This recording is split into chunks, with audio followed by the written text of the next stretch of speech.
El Gran Hotel Imperial se erigía en el corazón de Madrid como un monolito de lujo y poder corporativo, un santuario de eficiencia desalmada.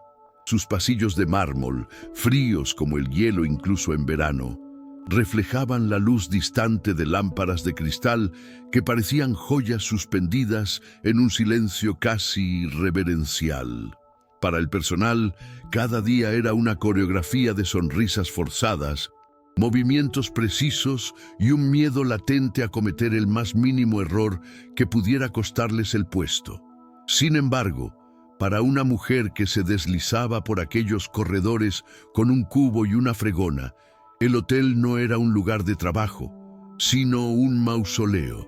Isabel Montenegro, conocida por todos como Isa, sentía el peso de cada recuerdo en cada rincón.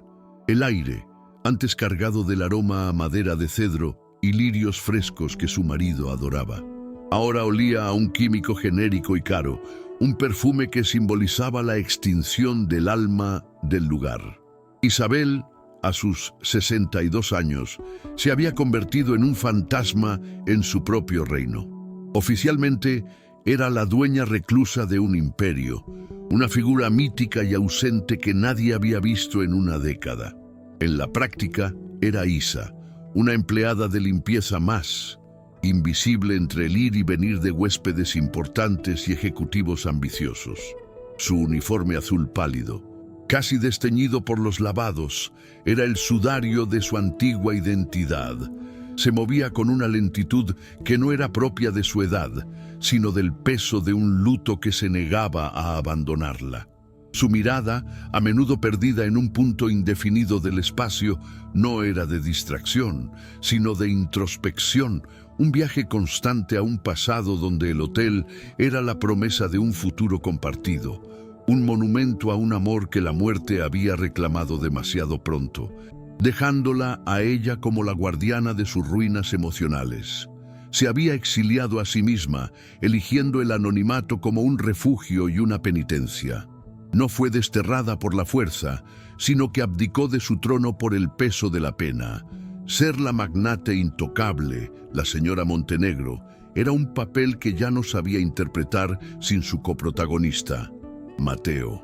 Ser Isa, en cambio, le permitía tocar las paredes que él había diseñado, pulir los suelos que habían pisado juntos y sentir el eco de su risa en los salones ahora silenciosos. Era una forma de castigo, una manera de aferrarse al dolor para no olvidar la intensidad de la felicidad perdida. Sus empleados la veían como una mujer mayor, torpe y prescindible, una pieza más en el engranaje que podía ser fácilmente reemplazada. Ella se veía a sí misma como una sombra, la última guardiana de un sueño que había dejado morir por negligencia emocional. Cada jornada era un ritual de melancolía. Limpiaba las suites de lujo, observando los rostros anónimos de los huéspedes que disfrutaban de una opulencia que ella misma había creado, pero de la que ya no se sentía parte. El contraste entre la riqueza que la rodeaba y su humilde uniforme era una metáfora constante de su vida interior. Había construido un palacio para otros mientras ella habitaba en la mazmorra de su propia tristeza. El hotel, concebido como un hogar para viajeros, un refugio de calidez y humanidad en medio de la bulliciosa ciudad, se había transformado bajo una nueva gestión en una máquina de hacer dinero eficiente y perfecta, pero desprovista de cualquier calor humano. Era un cuerpo hermoso sin corazón, y ella sentía que esa transformación era, en última instancia, su propio fracaso por mantener viva la esencia de Mateo. Debajo de su uniforme, pegado a su piel, llevaba un pequeño guardapelo de plata, desgastado por el tiempo y el contacto constante de sus dedos. En su interior, una diminuta fotografía en blanco y negro los mostraba a ella y a Mateo, sonriendo el día que colocaron la primera piedra del hotel. Él, con el casco de obra ladeado y los ojos brillantes de ilusión. Ella, mirándolo con una adoración que el tiempo no había logrado borrar. En los momentos de mayor soledad, Su mano viajaba instintivamente hacia el frío metal, apretándolo como si pudiera extraer de él un vestigio de la fuerza que le faltaba. Era su ancla, el único recordatorio tangible de que la mujer poderosa y feliz de la foto no era una invención de su memoria, sino una versión de sí misma que había quedado sepultada bajo capas de dolor y resignación. La jerarquía del hotel era una pirámide de acero, con el nuevo gerente, Alejandro Vargas, en la cúspide. Un hombre joven, implacable y vestido con trajes que costaban más de lo que Isa ganaba en un año. Su gestión se basaba en métricas de rendimiento y en una política de tolerancia cero ante el error. Isabel observaba desde su invisibilidad cómo el miedo se había convertido en el principal motor de la plantilla. Los empleados más veteranos, aquellos que habían conocido la época de Mateo, ahora caminaban con la cabeza gacha, sus sonrisas genuinas reemplazadas por una mueca de servilismo. Los más jóvenes, como Sofía, una recepcionista de 20 y pocos años, intentaban navegar aquellas aguas turbulentas con una mezcla de nerviosismo y una decencia que parecía fuera de lugar en ese entorno tan competitivo y deshumanizado. Sofía era una pequeña luz en la penumbra de Isabel. A pesar de la presión y del ambiente hostil, siempre encontraba un momento para tratar a Isa con una amabilidad que desarmaba. Le ofrecía una taza de café caliente por las mañanas. Le preguntaba cómo estaba con un interés genuino en su mirada, o simplemente le dedicaba una sonrisa cómplice cuando sus caminos se cruzaban en los pasillos. Era una madre soltera que luchaba por sacar adelante a su hijo, y su resiliencia y su bondad innata le recordaban a Isabel el tipo de persona que ella y Mateo siempre habían querido tener a su lado. En Sofía, Isabel veía el reflejo de la humanidad que se estaba perdiendo, la decencia que el sistema de Alejandro amenazaba con aplastar. Proteger a esa joven se convirtió en una silenciosa y personal misión, aunque aún no supiera cómo llevarla a cabo. El hotel se preparaba para un evento corporativo de alto nivel, una cumbre de inversores internacionales que ocuparía la totalidad del salón de baile principal, el Salón Mateo. El aire vibraba con una tensión palpable, una energía frenética y controlada que ponía a todo el personal al límite. Alejandro Vargas supervisaba cada detalle con la precisión de un cirujano, su voz cortante resonando en los pasillos mientras daba órdenes, su presencia generando un silencio inmediato a su paso. Isa, ajena a la urgencia que la rodeaba, se movía a su ritmo pausado, limpiando una zona adyacente al gran salón.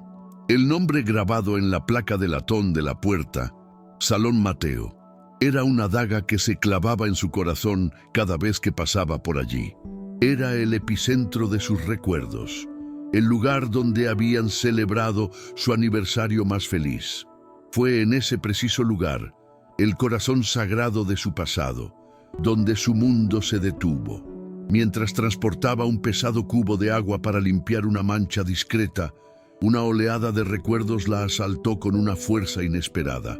La imagen de Mateo, balsando con ella en ese mismo suelo, su risa resonando bajo las lámparas de araña, la cegó por un instante. Sus manos, debilitadas por la emoción, flaquearon. El cubo de metal se le escapó, golpeando el mármol con un estruendo que rompió el tenso silencio de los preparativos. El agua sucia se extendió rápidamente por el suelo recién pulido, creando un charco oscuro y vergonzoso que parecía una mancha en el alma inmaculada del hotel. El tiempo se congeló y todas las miradas, antes ocupadas, se giraron hacia ella. Alejandro Vargas, que se encontraba a pocos metros, se volvió con la lentitud de un depredador que ha localizado a su presa. Su rostro, normalmente una máscara de fría profesionalidad, se contrajo en una mueca de desprecio absoluto. Caminó hacia ella, sus zapatos italianos de 5.000 euros marcando un ritmo amenazante sobre el mármol. No elevó la voz, pero su siseo fue más humillante que cualquier grito. «¿Se puede saber qué hace, vieja inútil?», espetó, su voz cargada de un veneno que heló la sangre de todos los presentes. Se detuvo frente a ella, erguido y poderoso, mientras Isabel, arrodillada en el suelo, sentía el frío del agua calando en la tela de su uniforme. La opulencia del salón enmarcaba una escena de crueldad miserable, una colisión entre el poder y la invisibilidad.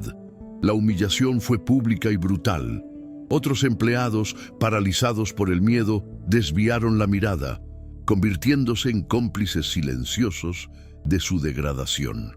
«Gente como usted no tiene cabida en un lugar de excelencia», continuó Alejandro, saboreando cada palabra. «Su lentitud y su torpeza son un insulto para esta institución. Recoja este desastre y considere esto su último aviso. Un error más y estará en la calle, donde pertenece». Las palabras no solo atacaron su dignidad como Isa, sino que profanaron el santuario de sus recuerdos. Era una bofetada a su amor, a su legado, a la identidad que había ocultado con tanto esmero durante años. El dolor fue tan agudo y profundo que le robó el aliento, dejándola paralizada en un mar de vergüenza y agua sucia. Él, de pie, proyectando una sombra de autoridad sobre ella. Ella, de rodillas, una figura rota y anónima con su uniforme desgastado. El reflejo distorsionado de las majestuosas lámparas de araña temblaba en el charco de agua a sus pies, como estrellas ahogándose. Alejandro, satisfecho con su demostración de poder, se dio media vuelta y continuó con sus preparativos, dejándola atrás como si fuera un mueble roto. Pero en el interior de Isabel, algo se había quebrado y, a la vez, algo había despertado. La vergüenza punzante de la humillación dio paso a un dolor sordo y profundo al ver el nombre de su marido mancillado por la arrogancia de aquel hombre.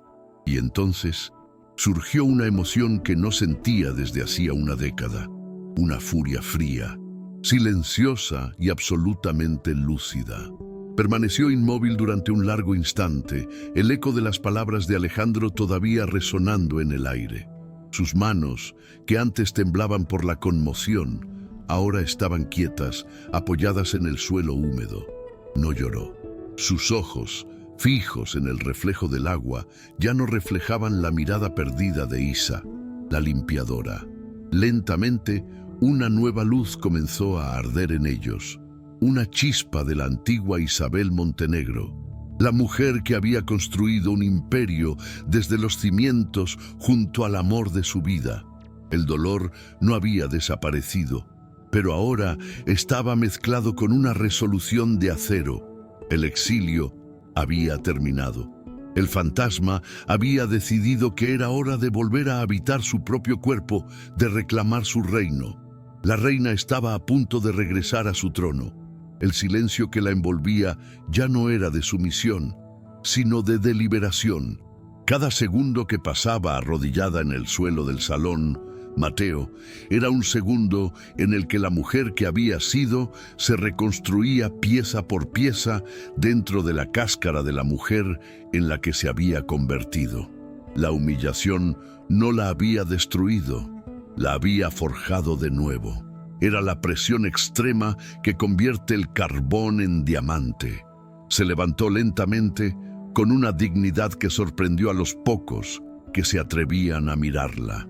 Sus movimientos ya no eran los de una anciana cansada, sino los de alguien que acaba de tomar una decisión irrevocable. La pregunta ya no era si debía actuar, sino cómo. La venganza era una opción tentadora, pero el legado de Mateo merecía algo más que un simple castigo. Merecía una restauración. Se alejó de la escena del desastre con una calma que desmentía la tormenta en su interior. Cada paso sobre el mármol ya no era el arrastrar de pies de una anciana derrotada, sino la pisada firme y mesurada de una soberana que mide el terreno de su reconquista. Los empleados que la vieron pasar notaron un cambio sutil pero innegable en su porte. La espalda, antes encorvada por el peso del luto y la invisibilidad, ahora estaba erguida, desafiante. No miró a nadie, sus ojos fijos en un horizonte que solo ella podía ver. El uniforme azul pálido seguía siendo su disfraz, pero la mujer que lo habitaba ya no era Isa, la limpiadora. Era Isabel Montenegro, y acababa de ser convocada de vuelta de entre los muertos por la profanación de su santuario más íntimo. El dolor se había transmutado en un propósito. Se refugió en la quietud de un pequeño cuarto de suministros, un espacio anónimo lleno del olor a lejía y cera para suelos que había sido su único confidente durante años. Se apoyó contra la fría pared de metal, cerrando los ojos por un instante, no para revivir la humillación, sino para sentir la metamorfosis que ocurría en su interior. La furia, que al principio había sido un fuego incontrolado, ahora se asentaba en sus venas como un río de lava, lento pero imparable. Abrió el guardapelo y la imagen de Mateo pareció sonreírle con una complicidad renovada. Ya no era un recordatorio de lo que había perdido, sino un estandarte de lo que debía proteger. Acarició la diminuta fotografía y le hizo una promesa silenciosa. Su legado no sería un imperio de miedo, sino un hogar de dignidad. Su mente, aletargada durante una década, comenzó a funcionar con la precisión de un relojero suizo. Analizó la situación no con el corazón herido de una viuda, sino con la mente estratégica de la mujer que había ayudado a construir aquel imperio. Alejandro Vargas no era el problema fundamental. Era el síntoma más virulento de una enfermedad que ella misma había permitido que se extendiera: la ausencia. Su retiro había creado un vacío de poder y de valores que había sido llenado por la ambición sin escrúpulos. Despedirlo sería fácil, una catarsis momentánea, pero no curaría la herida del hotel.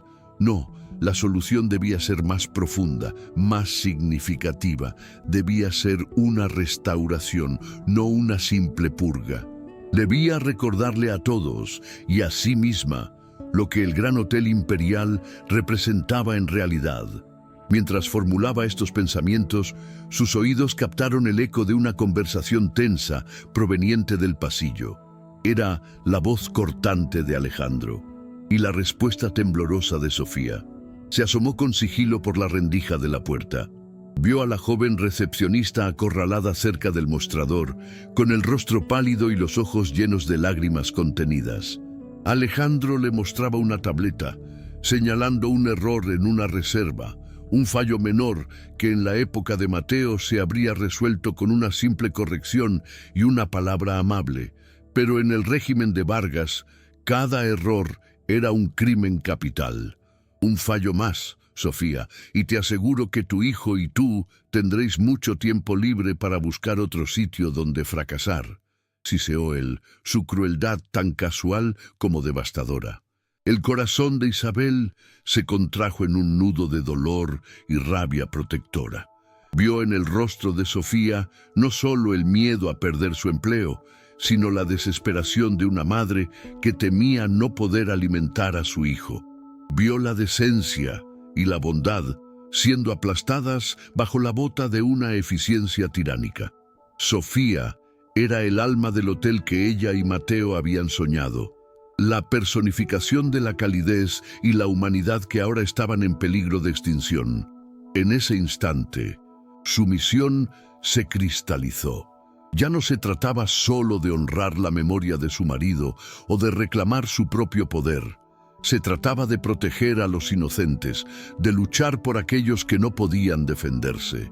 La batalla por el Gran Hotel Imperial acababa de encontrar a su primera víctima a la que salvar y a su general dispuesta a todo. La decisión de actuar ya no era una opción, sino una obligación moral. La imagen de la joven Sofía, luchando por mantener la compostura frente a la tiranía de Alejandro, se grabó en su mente como un hierro candente. Esa noche, por primera vez en 10 años, Isabel no durmió en el pequeño y austero apartamento que se había asignado, sino que permaneció en el hotel.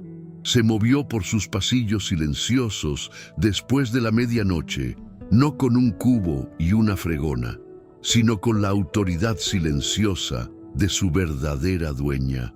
Cada sombra, cada rincón, le hablaba en un lenguaje que solo ella entendía.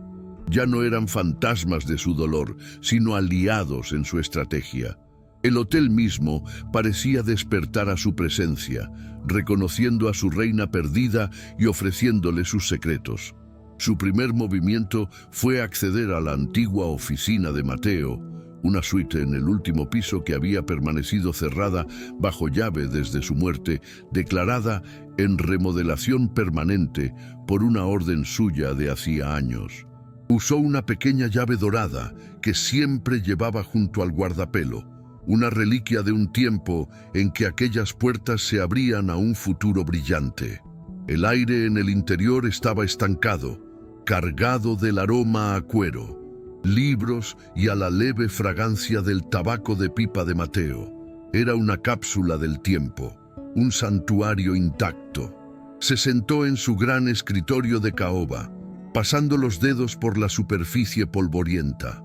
No estaba allí para llorar, sino para recordar quién era ella, la socia, la estratega, la otra mitad del genio que había creado todo aquello. Allí, rodeada por los planos originales del hotel y las notas escritas a mano por su marido, Isabel comenzó a trazar su plan. No sería una confrontación directa y explosiva. Eso era el estilo de Alejandro, no el suyo. El suyo sería un golpe de teatro, una revelación orquestada con la precisión de una sinfonía, diseñada para desmantelar el régimen de Vargas pieza por pieza y, al mismo tiempo, para recordar a todos la verdadera esencia del imperial. El próximo evento de inversores, la cumbre que Alejandro consideraba la coronación de su éxito, sería el escenario perfecto. Él mismo había preparado el escenario para su propia caída, puliendo el mármol y encendiendo las lámparas para el regreso de la verdadera dueña. La ironía era tan amarga como deliciosa, y le dibujó una leve y fría sonrisa en los labios. Necesitaba aliados, ojos y oídos dentro de la estructura que ella había abandonado. Sabía exactamente a quién acudir. A la mañana siguiente, con su uniforme de Isa puesto como un disfraz perfecto, se dirigió a las entrañas del hotel, a las salas de calderas y mantenimiento, el dominio de un hombre que había sido el primer empleado contratado por Mateo, Javier, el jefe de ingenieros, un hombre de pocas palabras, leal como una roca y con una memoria que abarcaba cada ladrillo y cada tornillo del edificio. Lo encontró revisando unos manómetros, su rostro surcado de arrugas que contaban la historia del hotel. Al principio, él la miró con la indiferencia que reservaba para el personal de limpieza, pero ella se acercó y le habló en voz baja, usando un apodo que solo ellos tres conocían. Los ojos de Javier se abrieron de par en par, una mezcla de incredulidad, conmoción y un reconocimiento que parecía desenterrado de las profundidades del tiempo.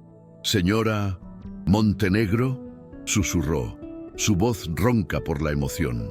Ella simplemente asintió, llevándose un dedo a los labios.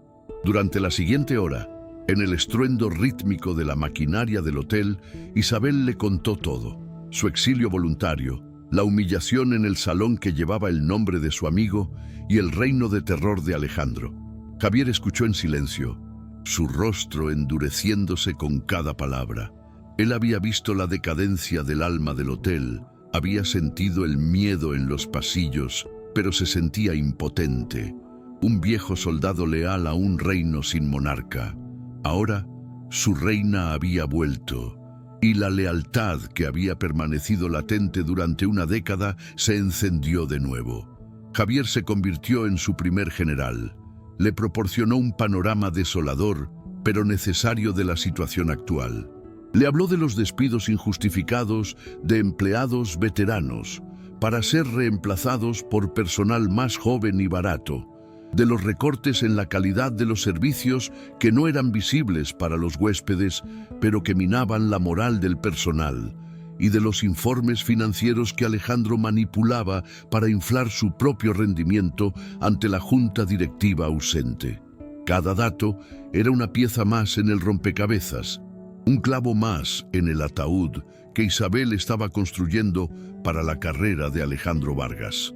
Le entregó copias de registros, horarios y quejas internas que había guardado, esperando un día en que la justicia pudiera prevalecer. Ese día había llegado. Con la información proporcionada por Javier y su propio conocimiento íntimo del funcionamiento del hotel, el plan de Isabel adquirió una forma clara y afilada como el cristal. No se limitaría a exponer a Alejandro. Iba a celebrar el legado de Mateo de una manera que nadie podría olvidar. Utilizaría la cumbre de inversores no para hablar de cifras y proyecciones de beneficios, sino para hablar de personas, de valores y de la diferencia entre una casa y un simple edificio. Iba a recordarle a esa junta directiva que solo la conocía como un nombre en un papel, por qué el Gran Hotel Imperial se había convertido en una leyenda. No era por su lujo, sino por su corazón, un corazón que ella misma iba a trasplantar de nuevo en su pecho. Los días previos a la cumbre, Isabel continuó con su papel de Isa, la limpiadora invisible, pero ahora sus movimientos tenían un doble propósito. Mientras pulía los suelos, observaba las rutas de seguridad.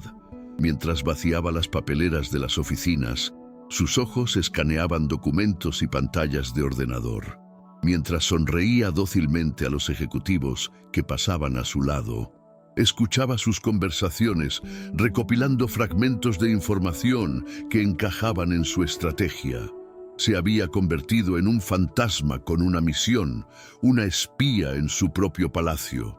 La sensación de poder que emanaba de este control silencioso era embriagadora, un antídoto potente contra los años de impotencia autoimpuesta. Estaba jugando una partida de ajedrez en la que su oponente ni siquiera sabía que ella estaba en el tablero. La víspera del gran evento, se detuvo una vez más frente a la puerta del salón, Mateo. La placa de latón brillaba, pulida hasta la perfección para la ocasión. El lugar de su mayor humillación estaba a punto de convertirse en el escenario de su renacimiento. Ya no sentía el dolor punzante al leer el nombre de su marido. En su lugar, sentía una profunda sensación de paz y determinación. Estaba a punto de librar la batalla más importante de su vida, no solo por su hotel, sino por su propia alma. Se tocó el guardapelo a través de la tela del uniforme, sintiendo el calor familiar del metal. «Esto es por nosotros, mi amor», susurró al silencio del pasillo. «Es hora de que nuestro hogar vuelva a ser un hogar». El día de la cumbre, el Gran Hotel Imperial era un hervidero de actividad febril y controlada. Hombres y mujeres con trajes de miles de euros se deslizaban por los pasillos como si fueran de su propiedad, sus voces una amalgama de idiomas y ambición. En medio de todo, Isabel, con su uniforme de Isa, se movía como una corriente subterránea, invisible pero presente. Su calma era una isla en el océano de nerviosismo que la rodeaba. Nadie reparó en la limpiadora que, mientras repasaba el brillo de una barandilla de latón, observaba las posiciones de los guardias de seguridad, memorizaba los rostros de los miembros del Consejo de Administración y sentía el pulso del evento con una agudeza que había creído perdida. Cada detalle era una pieza en su tablero de ajedrez, y ella, la reina disfrazada de peón, estaba a punto de ejecutar su jaque mate. La tensión alcanzó su punto álgido cuando, en un pasillo de servicio, se cruzó con Alejandro Vargas. Él, absorto en su tableta, casi choca con ella. Por un instante, sus ojos fríos se posaron en ella, una mirada vacía que la atravesó sin reconocerla. Sin embargo, Isabel notó que su mirada se desvió hacia sus manos, que no sostenían ningún utensilio de limpieza, sino que estaban entrelazadas con una quietud impropia de su papel. Un atisbo de sospecha cruzó el rostro del gerente. «Debería estar trabajando, no holgazaneando», espetó. Isabel bajó la cabeza, adoptando la postura sumisa de Isa, y murmuró una disculpa antes de escabullirse. El corazón le martilleaba en el pecho. El más mínimo error podía desbaratarlo todo. Había sentido el peligro, el aliento del depredador en la nuca, y eso la hizo aún más cautelosa y decidida. Refugiada en la penumbra de un almacén, se permitió un instante para respirar. El encuentro con Alejandro la había sacudido más de lo que esperaba. Una oleada de duda la asaltó. ¿Era realmente capaz de llevar a cabo su plan? 10 años de letargo habían oxidado sus instintos, su capacidad para navegar en las aguas infestadas de tiburones del mundo corporativo. Se sentía como una impostora en su propia piel, la de la estratega brillante que una vez fue. Su mano, temblorosa, buscó el guardapelo.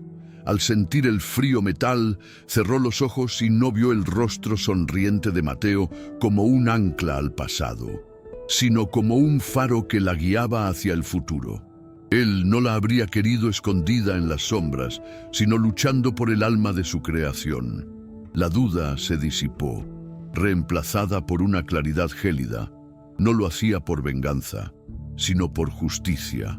Poco antes de que comenzara la cumbre, vio a Sofía en la recepción, pálida y con los ojos enrojecidos.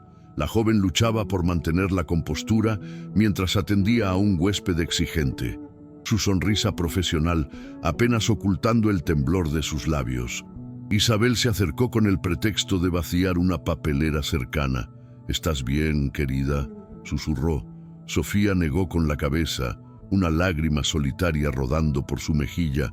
«El señor Vargas me ha dado mi preaviso, un error en la facturación. Dice que es la última gota». El corazón de Isabel se contrajo. La crueldad de Alejandro no era abstracta, tenía un rostro, el de aquella joven madre trabajadora. Esta injusticia personal se convirtió en el combustible final para su furia. Ya no se trataba solo de un legado, se trataba de proteger a los inocentes. La batalla por el hotel era la batalla por Sofía. En las entrañas del edificio, Javier le dio la señal convenida. Un simple asentimiento desde el otro lado del pasillo. Todo estaba listo. Había utilizado su acceso como jefe de ingenieros para vincular el sistema audiovisual del salón, Mateo, a un control remoto discreto que ahora descansaba en el bolsillo del delantal de Isabel. Era un riesgo enorme para él, un acto de lealtad que trascendía cualquier contrato laboral. «Por Mateo», había dicho Javier, con una emoción contenida en su voz ronca. «Bucky por el hotel que él construyó». En ese momento, Isabel comprendió que su lucha no era solitaria. La lealtad, la decencia y el respeto que ella y Mateo habían sembrado durante años habían permanecido latentes bajo la superficie helada del régimen de Vargas, esperando la oportunidad de volver a florecer. El salón Mateo rebosaba de poder y dinero. Las lámparas de araña, las mismas que habían presenciado su humillación, ahora iluminaban los rostros de los hombres y mujeres más influyentes del sector. Alejandro Vargas estaba en el estrado, en su elemento, un maestro de ceremonias carismático y seguro de sí mismo. Su voz resonaba en la sala, hablando de optimización de costes, de márgenes de beneficio récord y de una nueva era de excelencia implacable. Isabel, de pie cerca de una puerta de servicio en la parte trasera del salón, observaba la escena. Se sentía extrañamente en paz. El lugar que había sido el epicentro de su dolor estaba a punto de transformarse en el escenario de su redención. Escuchó el discurso de Alejandro no como una afrenta, sino como el prólogo perfecto para el drama que estaba a punto de desatar. Alejandro proyectó un gráfico en la pantalla gigante, una línea ascendente que demostraba el éxito financiero de su gestión. «El Gran Hotel Imperial ya no es solo un hotel», proclamó con orgullo. Acetil es una máquina de beneficios perfectamente engrasada. Hemos eliminado las ineficiencias, hemos optimizado el personal y hemos maximizado el rendimiento de cada metro cuadrado. Los inversores aplaudieron, seducidos por los números, ciegos a la humanidad que se había sacrificado en el altar de la rentabilidad. Para ellos, el hotel era una cifra en un balance. Para Isabel, cada palabra de Alejandro era una profanación, una reducción de su sueño compartido a una simple ecuación matemática. Apretó el pequeño dispositivo en su bolsillo. El momento de recordarle al mundo lo que era realmente el Imperial había llegado. Justo cuando Alejandro se disponía a recibir una ovación, las luces principales del salón se atenuaron y la pantalla gigante parpadeó. Un murmullo de confusión recorrió la sala. Alejandro, desconcertado, miró hacia la cabina de control con el ceño fruncido. Pero los técnicos estaban tan perplejos como él. El gráfico de beneficios se desvaneció, reemplazado por una estática momentánea y luego por una imagen en blanco y negro, nítida y conmovedora. Era la fotografía del guardapelo de Isabel, ahora magnificada para que todos la vieran. Una joven pareja, ella y Mateo, riendo a carcajadas, cubiertos de polvo, el día que colocaron la primera piedra del hotel. El contraste entre esa imagen, llena de amor y esperanza, y las frías cifras de Alejandro fue devastador. El silencio en la sala era absoluto. Desde la parte trasera del salón, una figura solitaria comenzó a avanzar hacia el estrado. Se movía con una lentitud deliberada, sin prisa pero con una determinación inquebrantable. Era Isa, la limpiadora, su uniforme azul pálido un faro de humildad en un mar de opulencia. Todas las miradas se volvieron hacia ella, una mezcla de curiosidad, irritación y desconcierto. Alejandro la vio y su rostro se transformó en una máscara de furia contenida. ¿Qué demonios cree que hace? ¡Seguridad!, siseó en su micrófono, pero su voz tembló ligeramente. Nadie se movió. Había algo en la dignidad con la que caminaba aquella mujer, en la expresión de sus ojos, que paralizó a todos. El fantasma del hotel se estaba materializando y traía consigo el peso de una década de silencio. Isabel subió los escalones del estrado y se detuvo junto a un Alejandro Vargas petrificado por la incredulidad. Tomó el micrófono de su atril con una mano firme. Su voz, cuando habló, no fue ni el susurro temeroso de Isa ni el grito de una mujer herida, sino el tono claro y resonante de una líder nata. «Buenas tardes», dijo, su mirada recorriendo cada rostro en la sala. «Mi nombre no es Isa, mi nombre es Isabel Montenegro, y este hotel», hizo una pausa, dejando que el impacto de sus palabras se asentara. «Es mi casa». Un jadeo colectivo recorrió la sala. En los rostros de los miembros más antiguos del consejo, la incredulidad dio paso a un reconocimiento asombrado. La reina exiliada había regresado, no con ropajes de seda, sino con el uniforme de los olvidados. El hombre que ven en esa pantalla, continuó, su voz cargada de una emoción que conmovió hasta al inversor más cínico. Era Mateo Montenegro, mi marido. Construimos este hotel no con ladrillos y mortero, sino con un sueño.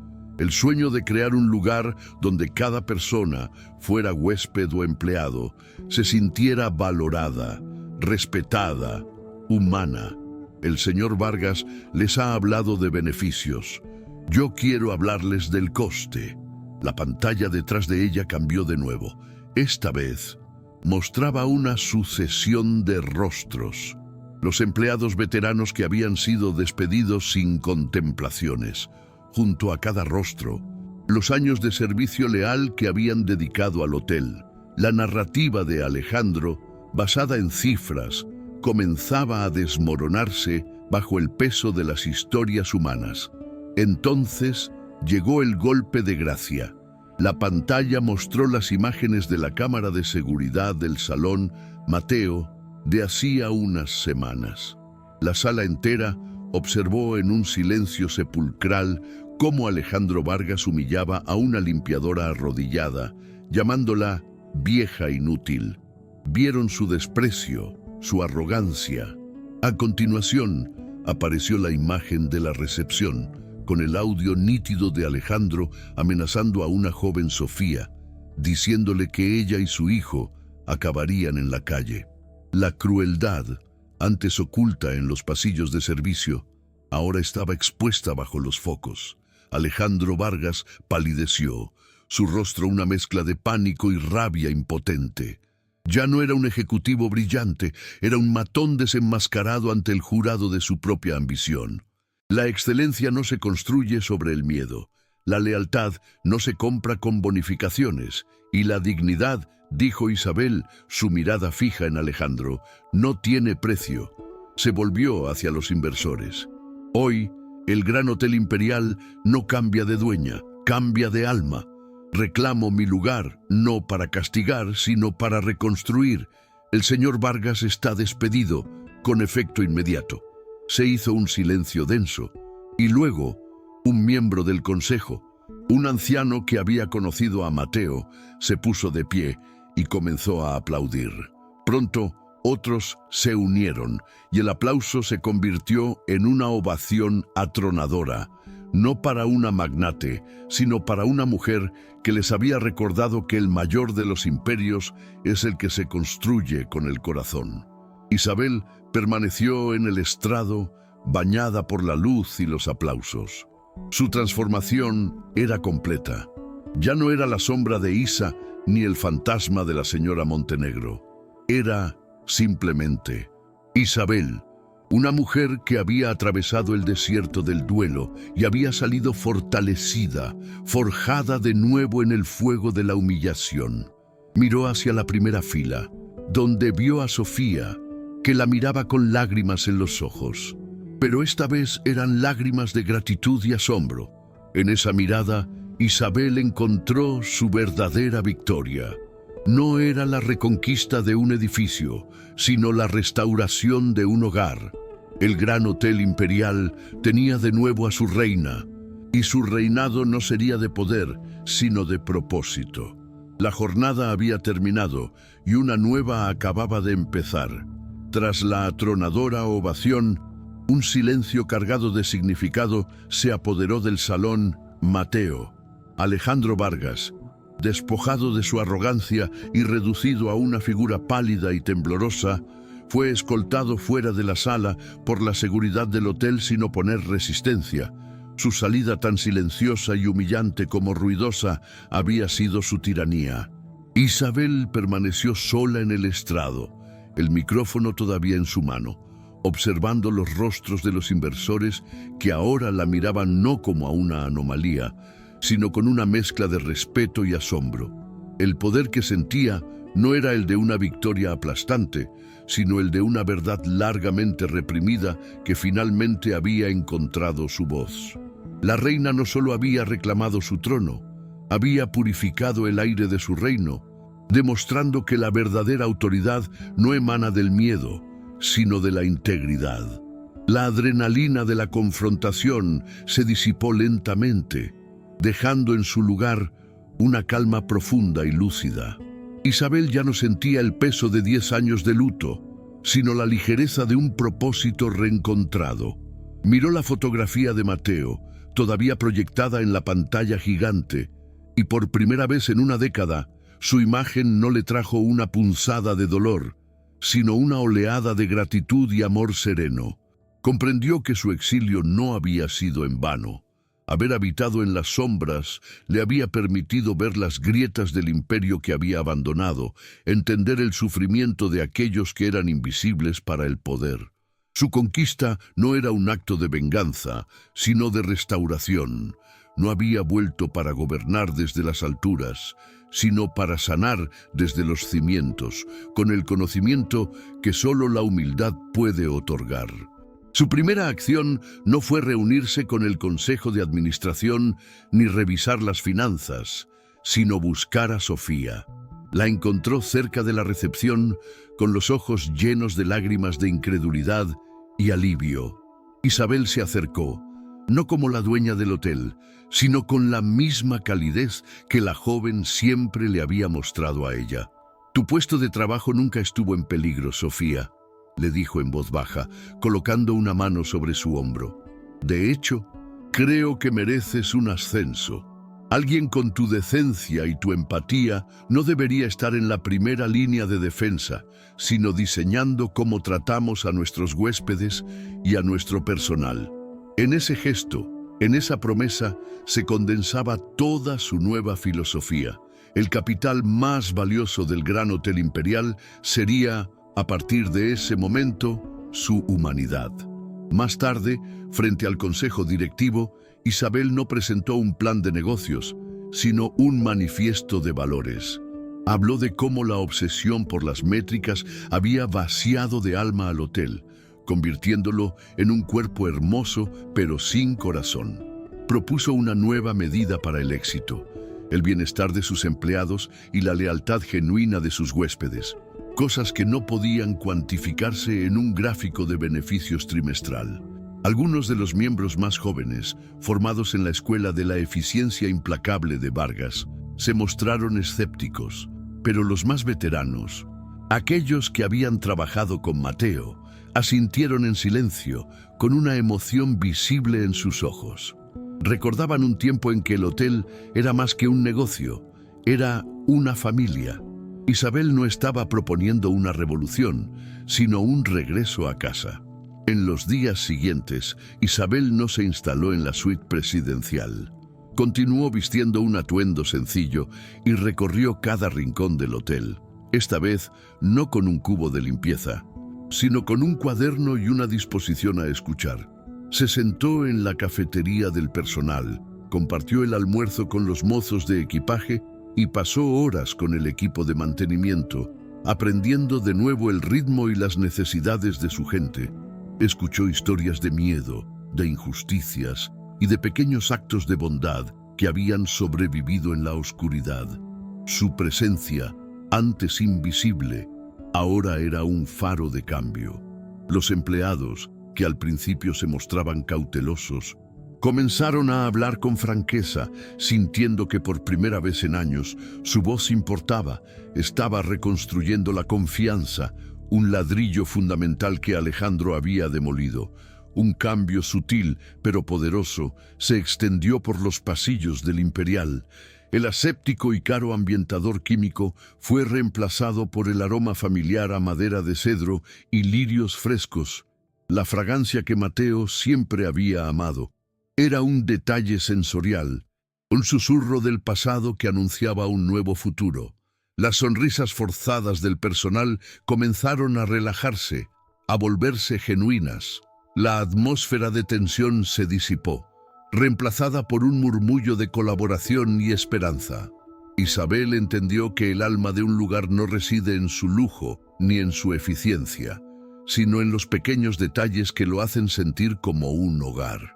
Estaba devolviéndole al hotel su memoria, y al hacerlo, le estaba devolviendo su identidad, demostrando que la verdadera elegancia reside en la autenticidad y el calor humano. Una tarde, bajó a las entrañas del edificio para ver a Javier. Lo encontró en su dominio, entre el zumbido constante de la maquinaria que mantenía vivo al hotel. No hubo discursos ni formalidades.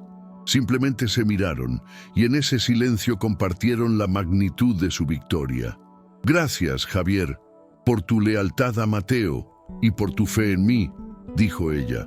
«El hotel necesita un guardián, no solo de sus máquinas, sino de su memoria. Quiero que formes parte del nuevo comité de dirección». Javier, un hombre de pocas palabras, simplemente asintió, pero sus ojos brillaban con una emoción que lo decía todo. Isabel estaba elevando a aquellos que habían sido ignorados, construyendo su nuevo liderazgo sobre la base sólida de la lealtad y el respeto mutuo, no sobre la arena movediza de la ambición. Su siguiente paso fue uno de justicia reparadora. Con la ayuda de Javier y los registros que él había guardado, localizó a cada uno de los empleados veteranos que Alejandro había despedido injustamente. Los llamó personalmente, uno por uno. Les explicó lo sucedido, les pidió disculpas en nombre del hotel y les ofreció sus antiguos puestos de trabajo, con una compensación por el tiempo perdido y la promesa de un entorno laboral basado en la dignidad.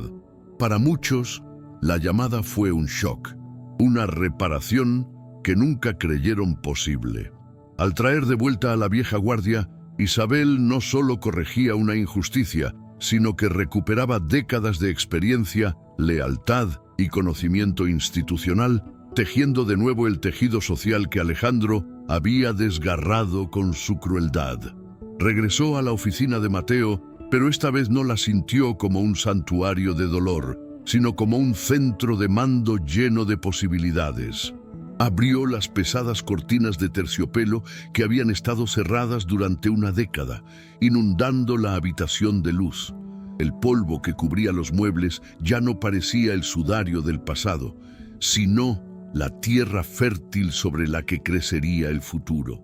Se sentó en su escritorio, no para llorar por el hombre que había perdido, sino para honrarlo con sus acciones. Comprendió que el mejor homenaje a su legado no era preservarlo intacto como una pieza de museo, sino hacerlo evolucionar, adaptarlo a un nuevo tiempo sin traicionar sus principios fundamentales. El Hotel de Mateo volvería a ser un referente no solo de lujo, sino de liderazgo compasivo. Para borrar definitivamente la mancha de su humillación, Isabel transformó el Salón Mateo. Dejó de ser un espacio exclusivo para eventos corporativos y lo abrió para el personal.